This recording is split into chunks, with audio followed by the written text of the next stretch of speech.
Sağlam düşüncə sahibi olan insanın şəxsiyyətinin bəyənilən xüsusiyyətlərindən biri də azadlıqdır, hürriyyətdir.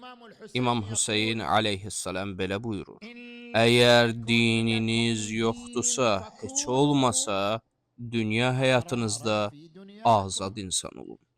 Burada insanın azad olması nə mənadadır? Yəni insanın dindən tamamilə üz döndərməsi? Təbii ki, yox. Azadlıq müstəqillik mənasındadır.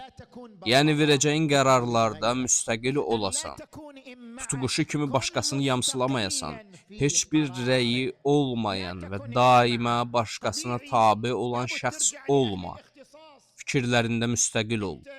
Təbii ki, sən mütəxəssislərə müraciət etməlisən. Sağlamlıq problemin olduqda həkimə müraciət edirsən.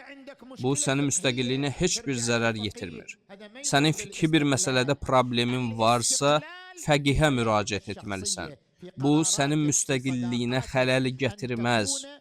Müstəqillik sənin şəxsi həyatında, qərarlarında, dostluğunda, düşmənçiliyində və bu kimi məsələlərdə müstəqil olmağındır.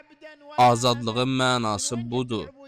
İmam Əlidən əleyhissalam belə nəql olunur ki, Adəm qul və kölə olaraq yaradılmamışdır. Quldarlıq, köləlik hardan gəlib? Adəm azad yaradılıb. Adəm övladı qul və kölə olaraq doğulmur. İnsanlar hamısı azaddılar. İmam buyurur, başqasına qul olma. Allah səni azad yaratmışdır. Deməli, müstəqil olmaq, fikir və düşüncədə müstəqil olmaqdır. Həmişə ağlını işə sal. Heç vaxt fikirsiz və rəysiz olma. Ağlını işə salmağa, düşünməyə çalış. Xətib bir saat danışır, sən onu dinləyirsən. Düşün, fikirləş gör, onun dedikləri doğrudur, yoxsa dedikləri səhvdir. Ağlını işə sal.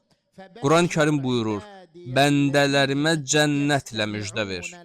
O kəslər ki, sözü, yəni öyüd nəsihəti dinləyib, onun ən gözəlinə, yəni düzgününə uyarlar.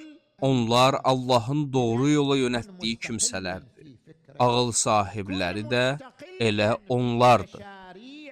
Fikirlərində, qərarlarında, işlərində müstəqil ol ki, azadlıq və müstəqillik ruhiyyəsində yaşaya biləsən.